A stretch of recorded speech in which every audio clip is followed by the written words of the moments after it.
Hello everyone, welcome to Shubham sir classes. जैसा कि आप सभी जानते हैं कि हम एनसीईआरटी सीरीज के अंतर्गत कक्षा 6 भूगोल का अध्ययन कर रहे थे, परंतु आप में से ही कई विद्यार्थियों के मुझे फ़ोन कॉल्स और मैसेजेस आए जिसमें आप लोग लगातार डिमांड कर रहे थे कि सर 6 से 8 तक तो चलने दीजिए, परंतु इसमें 9 और 10 की, जो कि इस बार 9-10 के विद्यार्थी हैं, उनके लगातार फोन्स आ रहे थे कि 9 और 10 की आप जो है क्लासेस कराना स्टार्ट कर दीजिए। सो उसी क्रम में आज हम भूगोल कक्षा 9 अध्याय 1 भारत आकार एवं स्थिति चैप्टर को देखेंगे। जैसा कि आप जानते हैं, भारत एक उपमहाद्वीप है, किसका? एशिया महाद्वीप का। अब भारत जो था, भारत का निर्माण कैसे हो गया है ना? भारत कैसे आया प्रकाश में? क्या भारत पहले से ऐसे था? तो हम कहेंगे नहीं, ऐसा नहीं था। तो कहेंगे सर फिर कैसा था? तो मैं कहूंगा आइए क्लास में देखते हैं कि भारत कैसा था। तो जब भारत की बात करते हैं तो महाद्वीपीय विस्थापन सिद्धांत से पहले, यानी महाद्वीपों का निर्माण नहीं हुआ था, उससे पहले वो कुछ इस प्रकार से हुआ करता था। इसमें जो स्थलीय भाग था, ऐसे, इसको हम किस नाम से जानते थे? पैंजिया। और जो जलीय भाग था, इसको जानते थे पैंथालासा। ये पैंथालासा जो था, ये क्या था? जलीय भाग। और जो पैंजिया था,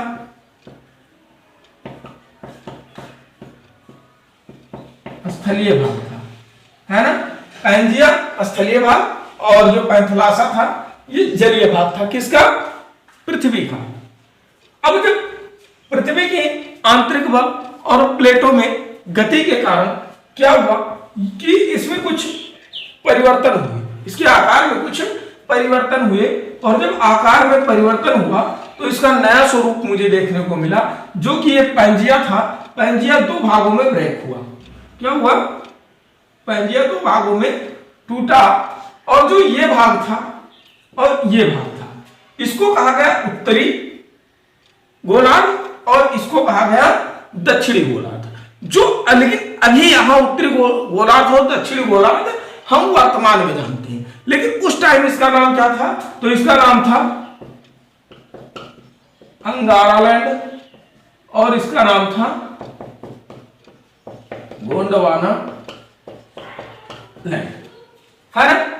क्या नाम था? अंगारालैंड और गोंडवाना लैंड। जो आपका भारत हुआ करता था, वो भारत किसका हिस्सा था? गोंडवाना लैंड। यानी कि यदि वर्तमान दृष्टि से देखें तो भारत पहले कहां हुआ करता था? तो भारत पहले जो हमारा है वो कहां हुआ करता था? दक्षिणी गोलार्ध। कहां हुआ करता था? दक्षिणी गोलार्ध। अभी आपको आगे जब प्लेट विवर्तनिकी सिद्धांत दूसरे अध्याय में पढ़ाएंगे तो इसको और जो है डीपली पढ़ाएंगे, लेकिन यहाँ पे मैं थोड़ा सा आपको एक आधार यानी बेस बना रहा हूं। तो भारत कहां था? दक्षिणी गोलार्ध, है ना? तो और जो ये जल था, यानी जो आपके महासागर दिखते हैं, ये तो आपका पैंथालासा का पैंथालासा यहां भी था, है ना? इतना आप बना नोट कीजिए जरा।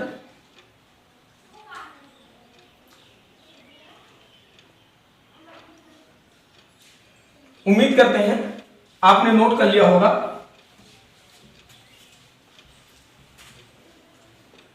अब जरा आप देखते हैं कि वर्तमान में जो आपके महाद्वीप दिखते हैं, है ना, उसमें से कौन कौन से महाद्वीप अंगारा लैंड से थे और कौन से महाद्वीप गोंडवाना लैंड से थे? आप हेडिंग डालिए, आप हेडिंग डालिए।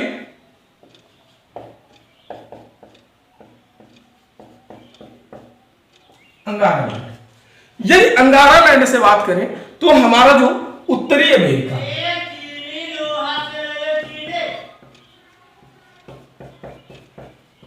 उत्तरी अमेरिका कौन? उत्तरी अमेरिका कहां से था? तो अंगारा लैंड से। सेकेंड आता है आपका ग्रीनलैंड। ग्रीनलैंड कहां से था? तो अंगारा लैंड से। फिर क्या आता है? यूरोप, और फिर क्या आता है? एशिया। तो यूरोप, एशिया, अंगारा लैंड, यूरोप, एशिया, ग्रीनलैंड और उत्तरी अमेरिका कहां से था? अंगारा लैंड से। अब जरा आप लिखिए Gondwana land. Gondwana land. Gondwana land में जो आपका हिस्सा था वो दक्षिणी अमेरिका,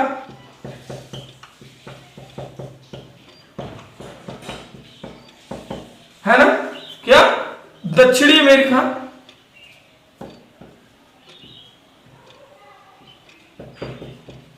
अफ्रीका,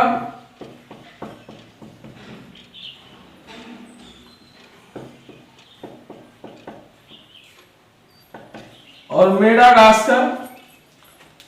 दक्षिणी अमेरिका, अफ्रीका, मेडागास्कर, भारत और ऑस्ट्रेलिया, है ना? जरा आप लिखिए। अब आप देख रहे हैं कि गोंडवाना लैंड जो था हमारा, ये कहां था? दक्षिणी गोलार्ध में। कहां था? दक्षिणी गोलार्ध में। और भारत किसका हिस्सा था? गोंडवाना लैंड का, है ना? तो यानी महाद्वीप से पहले भारत कहां था? महाद्वीप के जब हमारा महाद्वीप विस्थापन हुआ उससे पहले, यानी स्टार्टिंग स्टेज में भारत हमारा कहां था, यह आपको पता चला होगा। अब बात कर ले कि भारत का नामकरण कैसे हुआ, है ना? भारत का नामकरण कैसे हुआ? तो हेडिंग डालिए,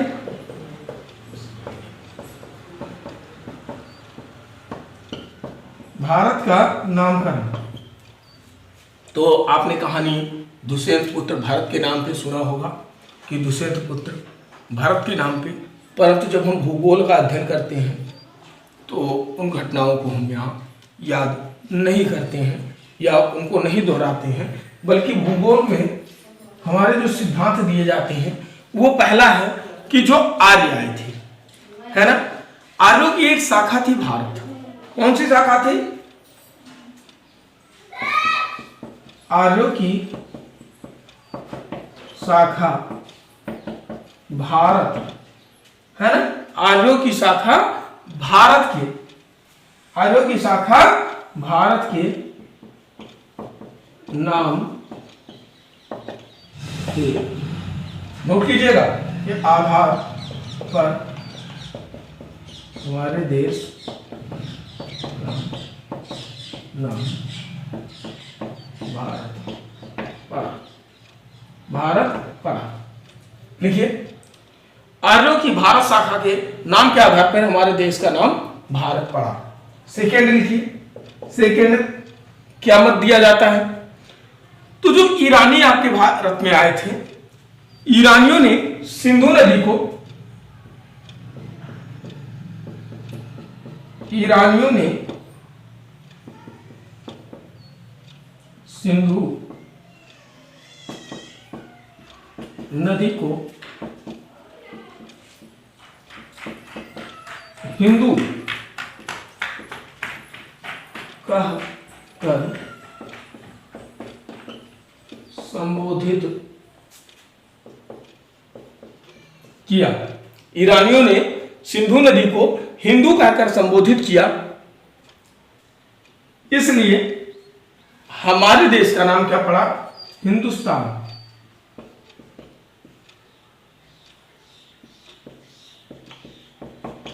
हिंदुस्तान पड़ा, है ना? जरा आप इसे नोट कीजिए। ऊपर से थोड़ा सा इरेज कर रहा हूं मैं, नोट कीजिए। अगला जो आप देखते हैं इंडिया, है ना? आपके जब आप अपना संविधान देखते हैं तो भारत अर्थात इंडिया, इंडिया के लिए भी सुप्रीम कोर्ट एक केस भी गया था कि भारत को इंडिया क्यों कहा जाता है। सुप्रीम कोर्ट ने उसको खारिज कर दिया केस को। तो जो आपके यहां रोमानी आए थे, है ना? तीसरा मत क्या है? रोमानियों ने क्या किया? रोमानियों ने सिंधु को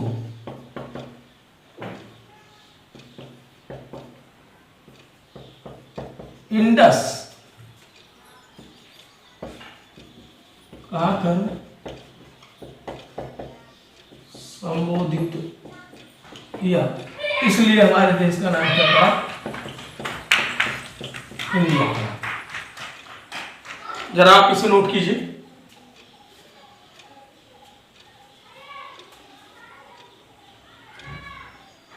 उम्मीद करते हैं आपने नोट कर लिया होगा। तो आपको पता चला कि जो 3 तर्क दिए जाते हैं, भारत, हिंदुस्तान और इंडिया, इनके पक्ष में भौगोलिक ऐतिहासिक मत क्या है। बाकी तो मतें आप बहुत से सुनते होंगे, लेकिन जो आपकी एनसीईआरटी कहती है उन मतों को मैंने आपके सामने रखा। अब आइए देखते हैं विश्व मानचित्र पर भारत की स्थिति, क्योंकि जो आपकी एनसीईआरटी है वो कहती है विश्व मानचित्र पर भारत की स्थिति। तो टॉपिक डालिए आप, विश्व मानचित्र पर भारत की स्थिति। आप सभी साथ साथ नोट्स बनाते रहेंगे। तो यदि हम विश्व की बात करें, है ना, तो ये हमारा क्या हो जाता है? अभी हम बात करें, ये हमारी भूमध्य रेखा 0 डिग्री,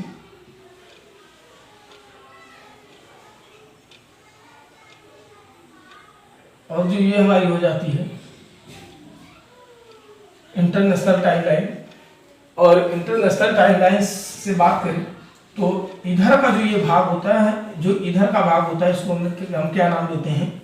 इस रेखा से जो इधर का भाग होता है इसको कहते हैं उत्तरी गोलार्ध, और इसको कहते हैं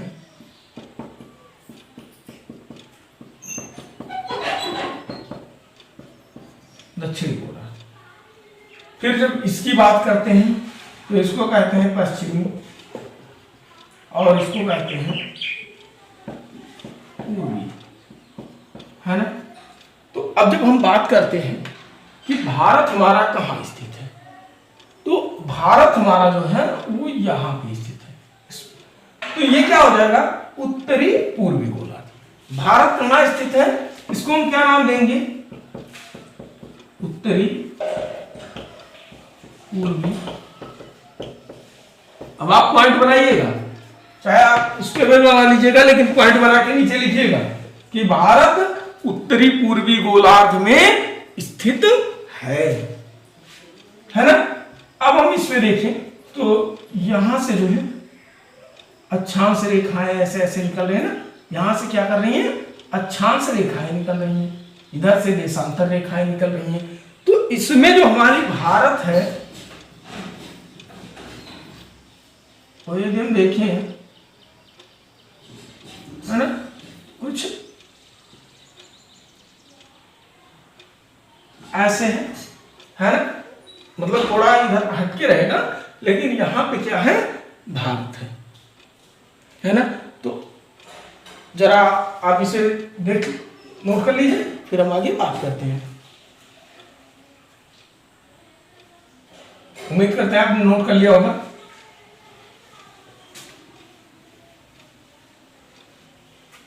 आइए देखते हैं। तो हमारे साथ आप लोग एक विश्व का भारत का मानचित्र बनाइएगा।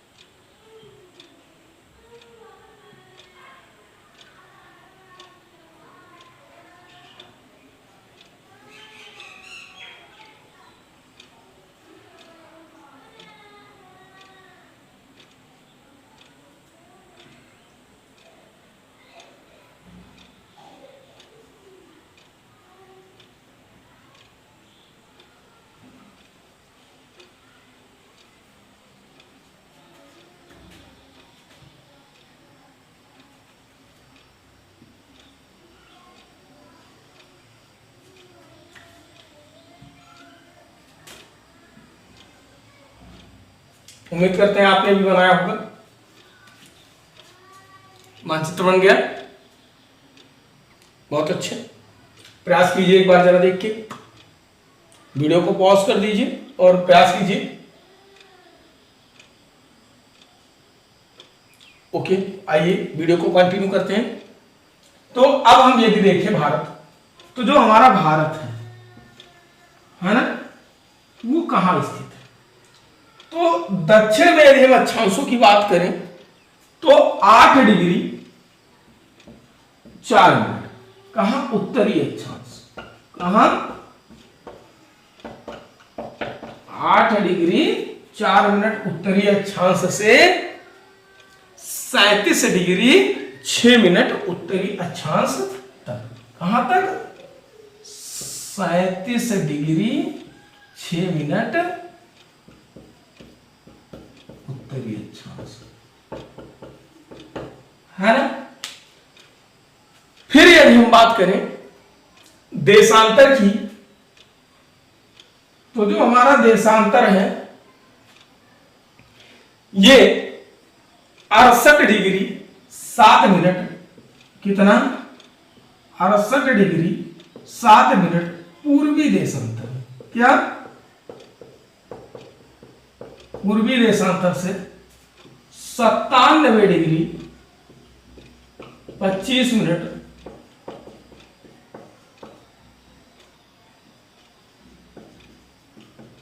पूर्वी देशांतर के मध्य स्थित है ना।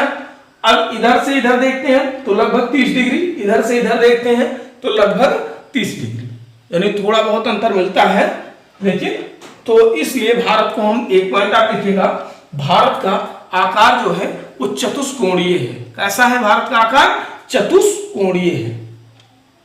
चलिए, उम्मीद करते हैं आपने नोट कर लिया होगा। यदि भारत के उत्तरी बिंदु की बात करें, क्या?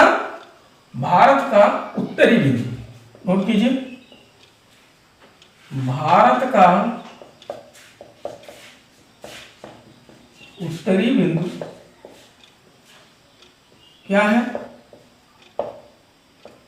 तो इंदिरा काल। क्या है? इंदिरा काल, जो कहां पड़ता है? काराकोरम रेंज में। कहां पड़ता है? भारत का जो उत्तरी बिंदु है, इसको कहते हैं पामीर की गांठ जो पड़ती है, वो ऊपर पड़ता है यहां, तो इधर, तो उसको क्या कहते हैं? इंदिरा काल, जो कि कहां पे है? काराकोरम रेंज पे। आपसे पूछ सकता है भारत की उत्तरी बिंदु क्या है, जो कि कहां? काराकोरम रेंज पे। कितने पे है? 5764 मीटर ऊंचाई पर स्थित है। कितने पे ऊंचाई पे स्थित है? 5764 मीटर ऊंचाई पर स्थित है। किसे? काराकोरम रेंज पे। इसको हम क्या कहते हैं? भारत की उत्तरी बिंदु।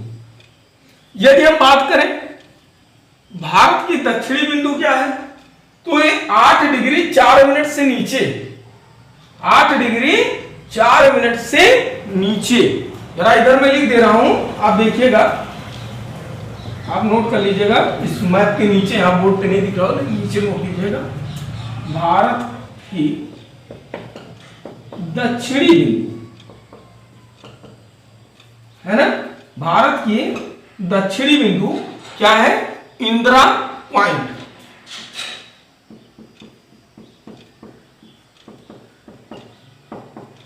इंदिरा पॉइंट है ना, जो कहां थी? अंडमान निकोबार द्वीप समूह के पास में थी। और ये हमारी कितनी है? 6 डिग्री 4 मिनट। कितनी? 6 डिग्री 4 मिनट उत्तरी अक्षांश।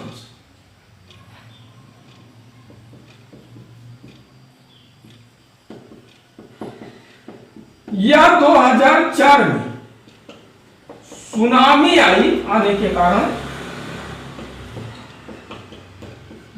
जलमग्न हो गई। क्या हो गई? यानी समुद्र में डूब गई, है ना। इसको आप नोट कीजिएगा। अब हमें क्या बात करना है, भारत का क्षेत्रफल। क्या बात करना है, भारत जो है इसका क्षेत्रफल कितना है। तो आइए जरा नोट कीजिए, या रहने दीजिए, भी भारत का क्षेत्रफल आपको आगे नोट करा देता हूं इसे इरेज करने के बाद, ठीक है। तो अब क्योंकि अभी ज्यादा नोट करना पड़ेगा तो उसको मैं आगे नोट कराता हूं, ठीक है। अब यदि बात करें भारत की उत्तर से दक्षिण की लंबाई और पश्चिम से पूर्व की लंबाई तो कितनी है। तो जब उत्तर से दक्षिण की लंबाई की बात करते हैं तो ये कितनी हो जाती है, 3214 किलोमीटर।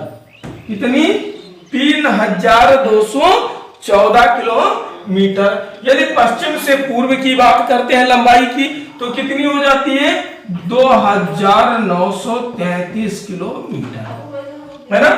तो 2933 पश्चिम से पूर्व या पूर्व से पश्चिम, उत्तर से दक्षिण या दक्षिण से उत्तर, 3214 किलोमीटर।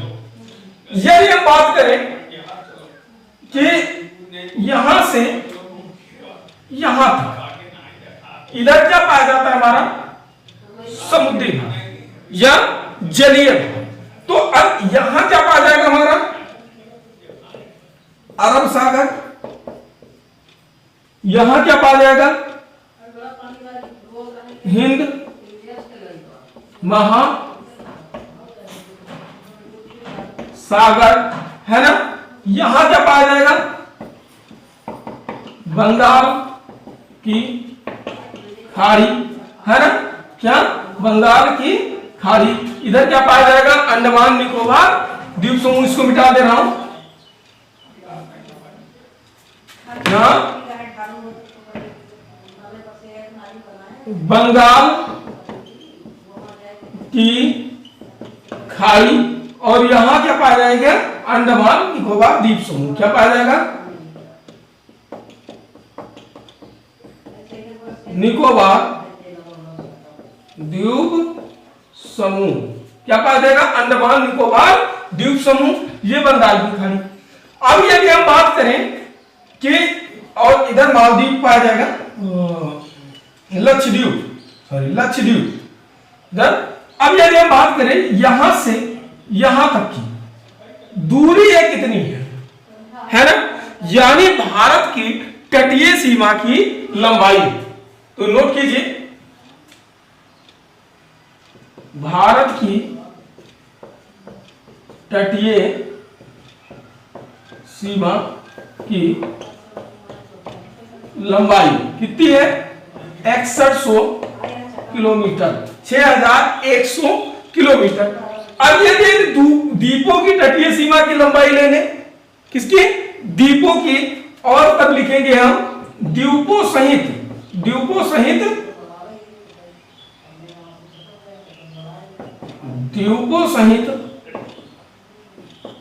कितनी हो जाएगी, 7516.6। कितनी, 7516.6 किलोमीटर, है ना। 6100 किलोमीटर भारत की तटीय सीमा की लंबाई। यदि हम द्वीपों सहित बात कर लें तो 5706.6 किलोमीटर, किसकी, द्वीपों सहित। अब यदि हम बात करें यहां से लेकर के ये जो स्थलीय सीमा है ना, क्या, स्थलीय सीमा, इसी के नीचे लिखिए स्थलीय सीमा की लंबाई। आप पॉइंट बना बना के लिखिएगा, नीचे कॉपी में अपनी पॉइंट बना बना के लिखिएगा। तो भारत के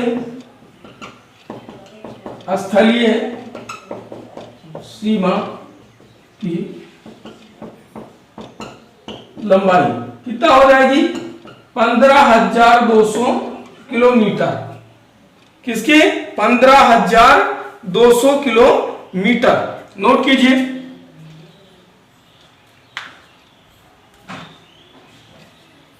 अब यदि हम भारत की कुल सीमा की लंबाई बात करें तो कुल सीमा की लंबाई, इसको आप जोड़ देंगे तो कितना हो जाएगा 22,716.6 किलोमीटर किसकी कुल सीमा की लंबाई भारत की। नोट कीजिए।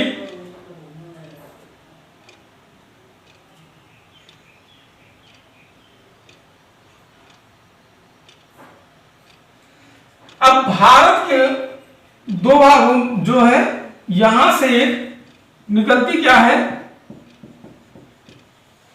जो कि है कर्क रेखा, और एक यहां से निकलती है आईएसटी। क्या निकलती है? आईएसटी। यहां समझ लीजिए भी, आगे मैं आईएसटी और कर्क रेखा के बारे में आपको एक्सप्लेन कर रहा हूं, क्योंकि यहां बोर्ड पे जगह नहीं बची है। ये क्या है? आईएसटी आप अपने मानचित्र में दर्शा लीजिएगा। और ये क्या है? कर्क रेखा। चलिए जरा इसको मैं मिटा रहा हूं, फिर आपको आगे बात करता हूं।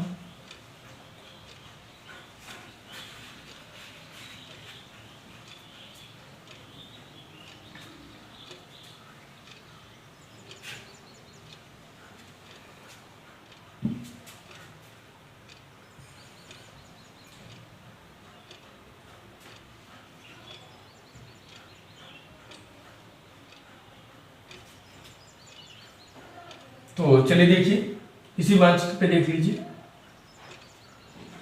जो यहां उत्तर प्रदेश का मिर्जापुर, क्या है?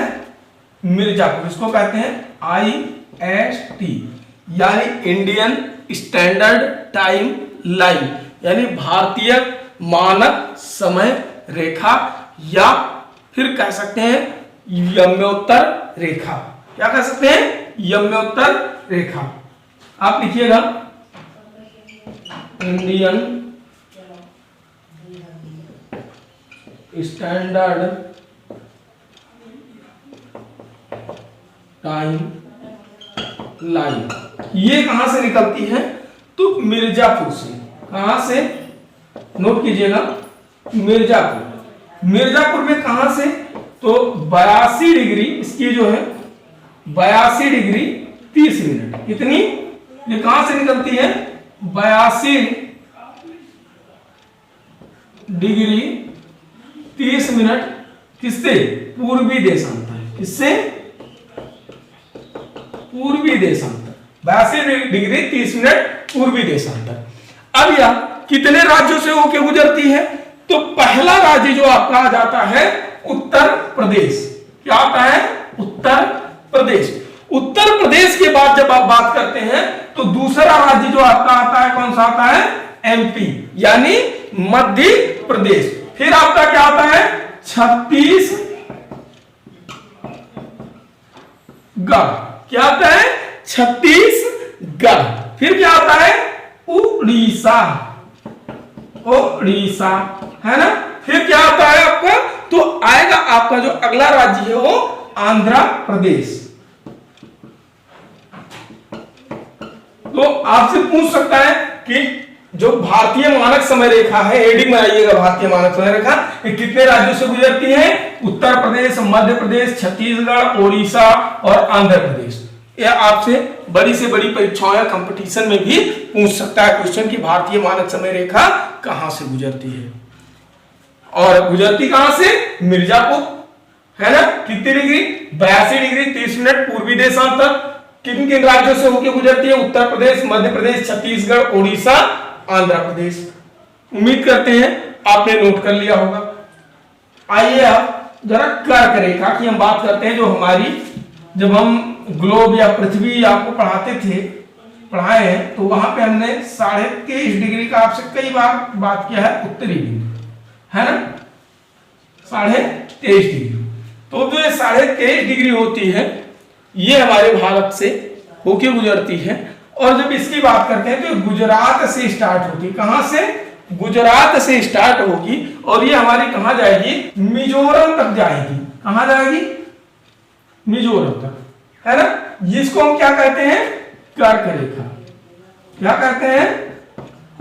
कर्क रेखा या ट्रॉपिक ऑफ कैंसर। क्या कहते हैं? ट्रॉपिक ऑफ कैंसर, है ना।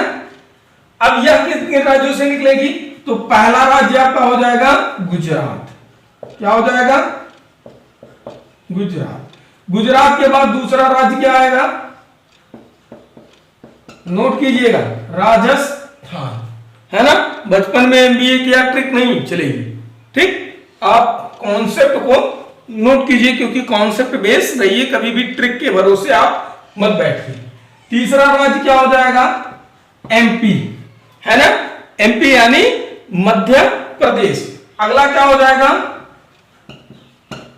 छत्तीसगढ़, है ना। छत्तीसगढ़ के बाद आपका क्या आ जाएगा, झारखंड। अगला क्या आ जाएगा, पश्चिम बंगाल। फिर क्या आएगा आपका, त्रिपुरा। क्या आएगा, त्रिपुरा। फिर क्या आएगा, मिजोरम। तो ये 8 राज्य रहे जिनसे क्या कर्क रेखा गुजरती हो करके। आपसे इनका क्रम भी पूछ सकता है, गुजरात, राजस्थान, मध्य प्रदेश, छत्तीसगढ़, झारखंड, पश्चिम बंगाल, त्रिपुरा और मिजोरम, है ना। याद रखेंगे, गुजरात, राजस्थान, मध्य प्रदेश, छत्तीसगढ़, झारखंड, पश्चिम बंगाल, त्रिपुरा, मिजोरम क्या गुजरते हैं, ट्रॉपिक ऑफ कैंसर। जरा आप नोट कीजिए।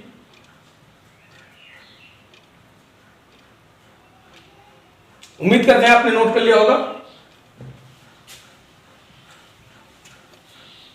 आइए कुछ पॉइंट्स आप नोट कीजिए। पहला, भारत का आकार कैसा है, भारत का आकार चतुष्कोणीय है। क्या है, भारत का आकार चतुष्कोणीय है। क्या है, चतुष्कोणीय है। दूसरा, भारत के स्थलीय सीमा की लंबाई कितनी है, 15,200 किलोमीटर।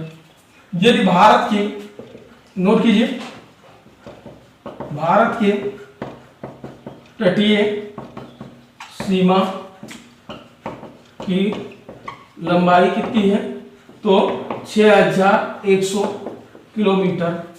चौथी पॉइंट नोट कीजिए, द्वीपों सहित भारत के तटीय सीमा की, राइटिंग पे मत जाइएगा, मैं बोल भी रहा हूं, लिखिए। द्वीपों सहित भारत के तटीय सीमा की लंबाई 7,516.6 किलोमीटर, है ना। यदि भारत के कुल तटीय सीमा की लंबाई बात करें, तो कुल सीमा की लंबाई कितनी हो जाती है, 22,716.6 किलोमीटर। कितनी आप पॉइंट नोट्स कीजिए।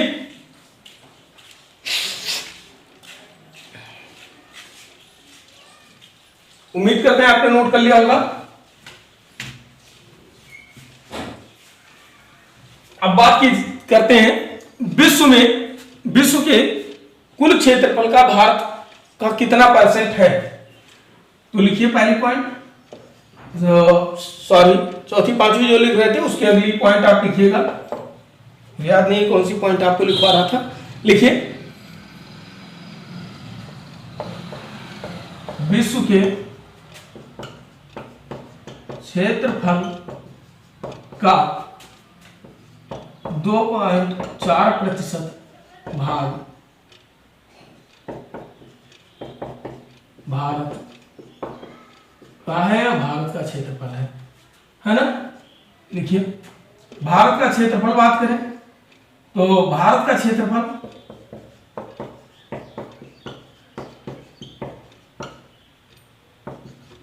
कितना है, 32,87,263 किलोमीटर, है ना।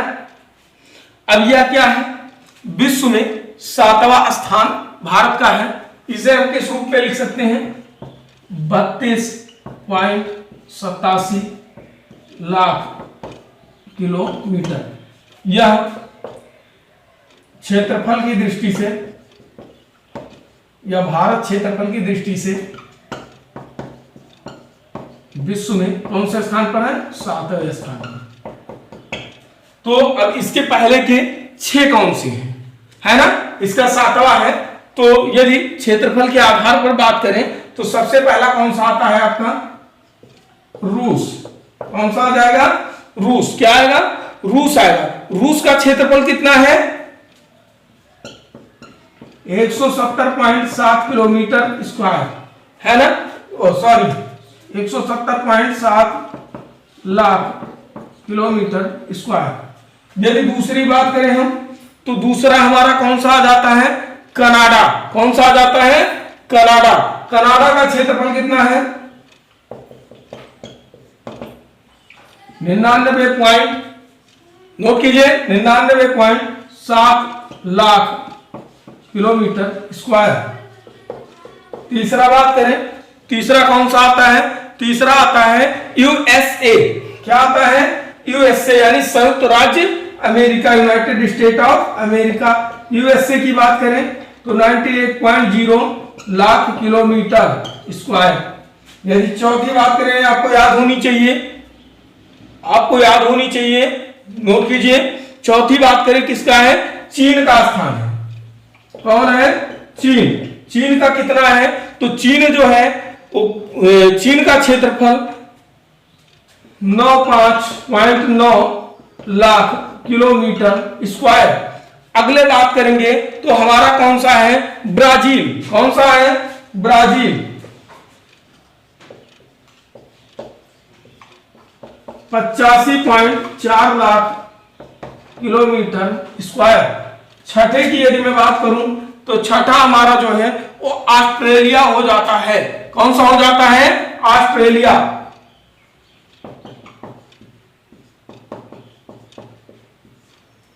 ऑस्ट्रेलिया का क्षेत्रफल कितना हो जाएगा? बताओ जरा आप लोग।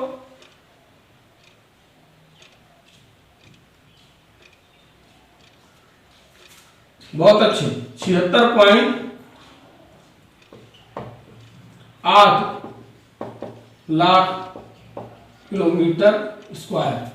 जरा आप इसे नोट कीजिए।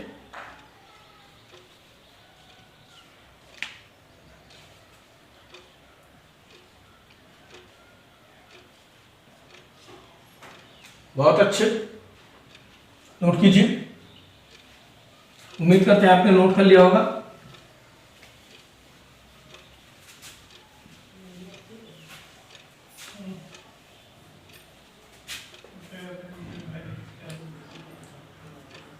तो आपने नोट कर लिया होगा। आइए देखते हैं अब अगली टॉपिक जो आएगी वो भारत के पड़ोसी देश या पड़ोसी राष्ट्र। क्या हो जाएगी?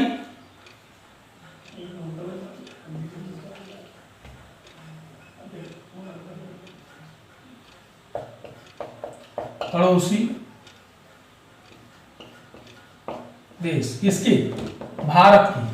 तो जरा दोबारा से आप मानचित्र बनाइएगा, दोबारा से आप मानचित्र बनाइएगा। जरा अपने हाथों को आप कष्ट दीजिए।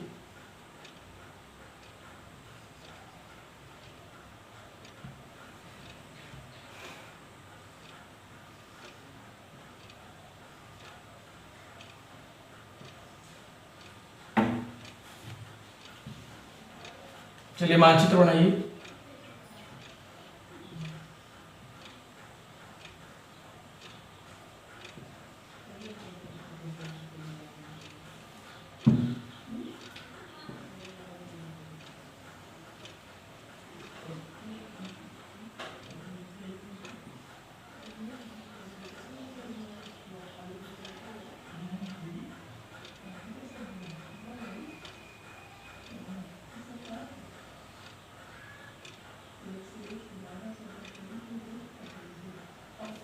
बस हमारी इतने की ही आवश्यकता है। ठीक है, इतने की ही आवश्यकता है। अब हम बात करें कि भारत के पड़ोसी राष्ट्र जो कौन कौन से हैं, तो पहला आपका आ जाएगा नल्ला पाकिस्तान, नल्ला पाकिस्तान। दूसरा क्या आ जाएगा, अफगानिस्तान। तीसरा क्या आ जाएगा, चीन। नेपाल। ये क्या आ जाएगा, भूटान। इधर क्या आ जाएगा, म्यांमार।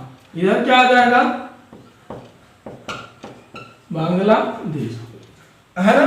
ये हमारे क्या होते हैं, पड़ोसी देश हैं। इनकी संख्या कितनी है, 7। अब जो हमारा पहला है पाकिस्तान, तो पाकिस्तान और भारत के बीच सीमा है ना।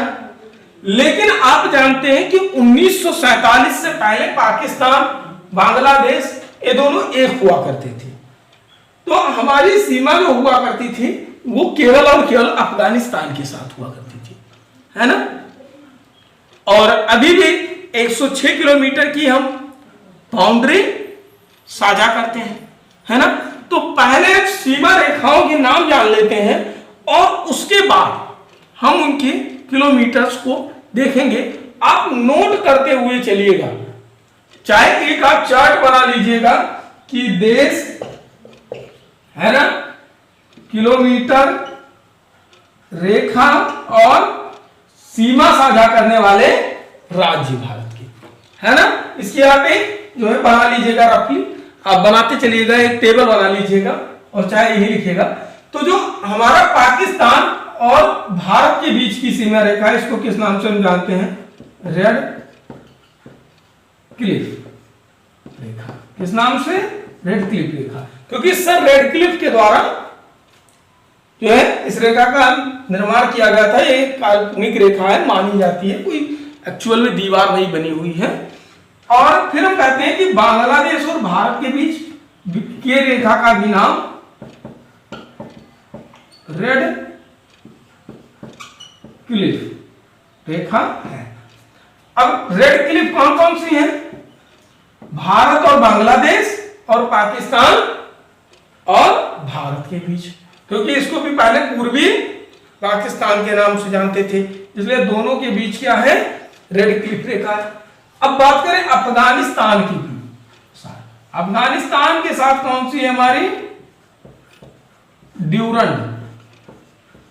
अभी आप देखिएगा कि ड्यूरंड कप किस खेल से संबंधित है, क्या ड्यूरंड कप जो है वो किस खेल से संबंधित है, आप देखिएगा, ये आपका होमवर्क है।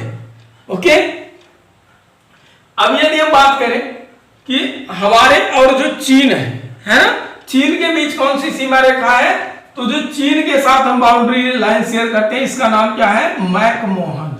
क्या नाम है, मैकमोहन, है ना। अब आइए जरा हम देखते हैं कि इनके मध्य कितनी, हम कितने किलोमीटर की सीमाएं साझा करते हैं। तो पहला हमारा आता है पाकिस्तान। पाकिस्तान की यदि बात करें तो पाकिस्तान के साथ हम 3323 किलोमीटर की सीमा साझा करते हैं। कितनी, 3323 किलोमीटर, किसके साथ, भारत पाकिस्तान की बाउंड्री लाइन है। फिर हम आते हैं अफगानिस्तान। तो अफगानिस्तान के साथ हम 106 किलोमीटर की सीमा साझा करते हैं, किसके साथ, अफगानिस्तान के साथ।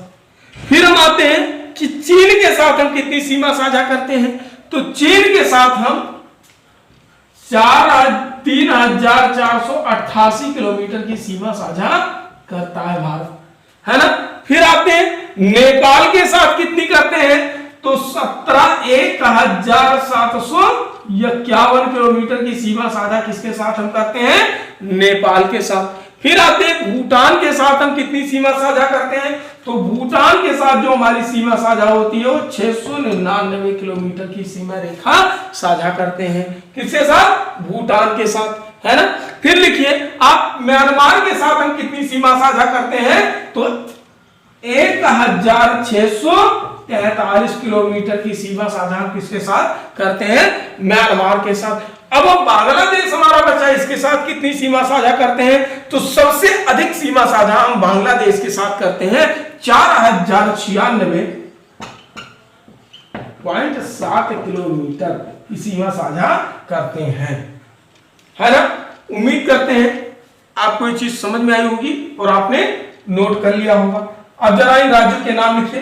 पाकिस्तान और भारत, यानी पाकिस्तान की सीमा से सटे हुए भारत के कौन कौन से राज्य हैं? तो पहला आपका आ जाएगा जम्मू और कश्मीर। क्या आ जाएगा? जम्मू एंड कश्मीर। दूसरा क्या आ जाएगा? पंजाब, लिखते जाइए। राजस्थान, फिर क्या आएगा? गुजरात। देखिए 4 राज्य, कितने? 4 राज्य किसके साथ साझा करते हैं? पाकिस्तान के साथ। फिर आते हैं अफगानिस्तान के साथ हम कौन सा साझा करते हैं? तो J&K, जम्मू एंड कश्मीर, केवल एक राज्य हम साझा करते हैं अफगानिस्तान के साथ। फिर आते हैं अपने जो है नेपाल के साथ, है ना। किसके साथ? नेपाल के साथ। नेपाल के साथ हम कौन सी सीमा साझा करते हैं? तो नेपाल के साथ देखिए, तो आप लिखते जाइए, मैं बोल रहा हूं क्योंकि जगह यहां बहुत कम है। तो उत्तर प्रदेश, उत्तराखंड, बिहार, पश्चिम बंगाल, सिक्किम की सीमा किसके साथ हम साझा करते हैं? नेपाल के साथ। लिखिए आप। फिर आइए भूटान के साथ हम कौन सी सीमा साझा करते हैं? लिखिए सिक्किम, पश्चिम बंगाल, असम, अरुणाचल प्रदेश। किसके साथ? भूटान के साथ सीमा साझा करते हैं। म्यांमार लिखिए, अरुणाचल प्रदेश, नागालैंड, मणिपुर, मिजोरम की सीमा साझा करते हैं म्यांमार के साथ। नेक्स्ट लिखिए बांग्लादेश, यानी बांग्लादेश के साथ कौन कौन सी सीमा हम साझा करते हैं? पश्चिम बंगाल, असम, मेघालय, त्रिपुरा, मिजोरम की सीमा हम किसके साथ साझा करते हैं? बांग्लादेश के साथ। अगला एक आपका छूट गया बीच में, लिख लीजिए चीन के साथ। जम्मू कश्मीर, हिमाचल प्रदेश, उत्तराखंड,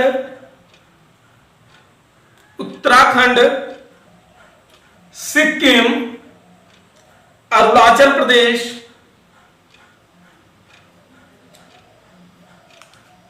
की सीमा हम चीन के साथ साझा करते हैं। उम्मीद करते हैं कि आपको यहां तक चीजें क्लियर होंगी। अब आगे आपकी एनसीईआरटी बात करती है सार्क की। कौन सी? किसकी? सार्क की। तो जरा आप देखिए कि ये सार्क जो होता है क्या होता है?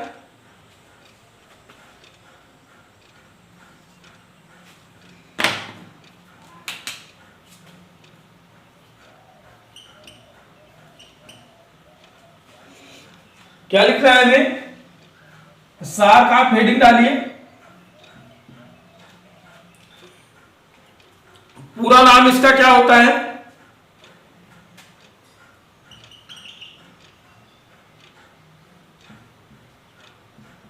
साउथ एशियन, देखिए south Asian association, south Asian association for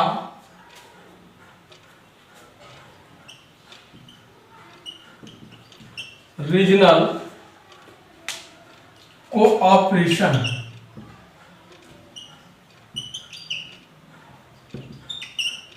है ना। यानी दक्षिण एशिया क्षेत्रीय सहयोग संगठन, दक्षिण एशिया क्षेत्रीय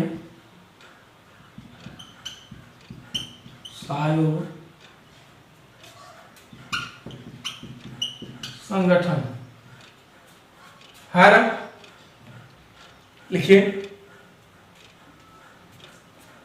अगली पॉइंट लिखिए, हिंदी में इसको ऐसे लिखते हैं बेटा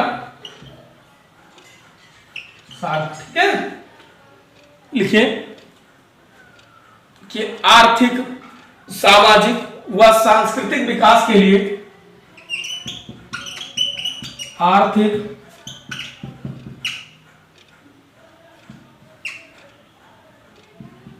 सामाजिक व सांस्कृतिक विकास के लिए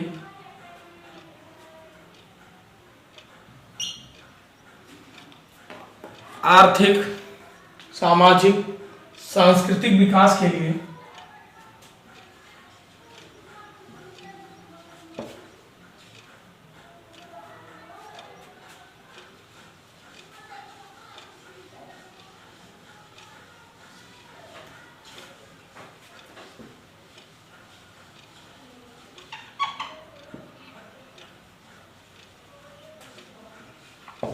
आठ दिसंबर 1985 को, 8 दिसंबर 1985 को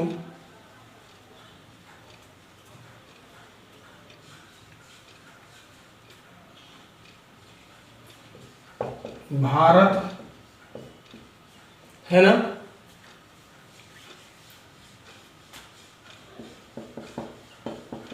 पाकिस्तान, बांग्लादेश, भारत, पाकिस्तान, बांग्लादेश, श्रीलंका है ना, नेपाल, भूटान,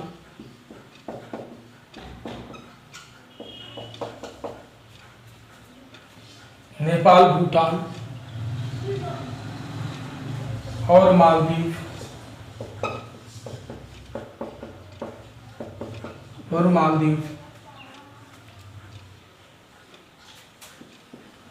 ने मिलकर सार्क की स्थापना की।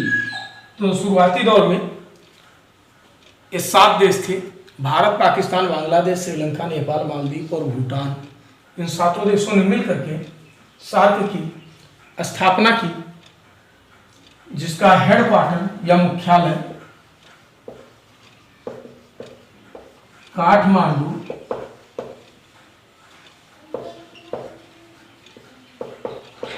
नेपाल में बनाया गया और यहीं पर भी वर्तमान में है ना।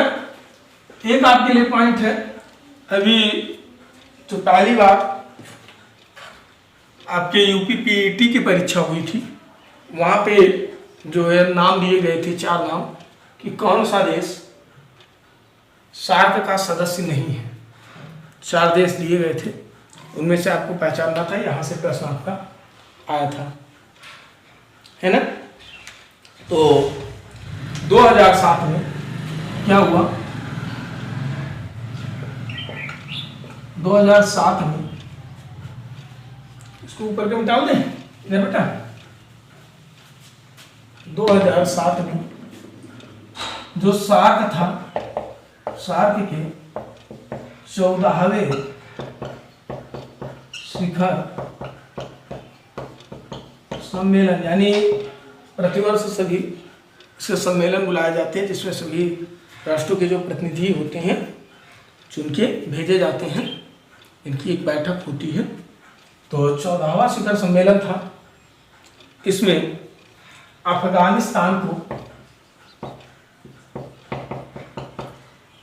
अफगानिस्तान को सार्क की सदस्यता दी गई और इसी के साथ सार्क में 8 सदस्य हो गए। अभी चर्चा में था चीन को सदस्यता देने की बातें चल रही थी, परंतु अभी ऐसा कुछ हुआ नहीं है। जो अभी तक का अपडेट है वो मैंने सार्क के बारे में आपको करवा दिया। उम्मीद करते हैं आपको वीडियो पसंद आई होगी। यदि आपको कोई डाउट है तो आप अपनी प्रतिक्रिया अवश्य दीजिएगा। यदि आपको वीडियो अच्छा लगा हो तो वीडियो को लाइक कर दीजिए। आपके अनुसार जिन्हें इसकी ज़रूरत हो उन्हें वीडियो को शेयर कर दीजिए, ताकि अच्छे कंटेंट अधिक से अधिक बच्चों तक पहुंच सकें। और यदि अभी तक आपने चैनल को सब्सक्राइब नहीं किया है तो चैनल को सब्सक्राइब कर हमें ऊर्जान्वित करें। मिलते हैं अगले वीडियो में जल्द ही। तब तक के लिए नमस्कार, जय हिंद।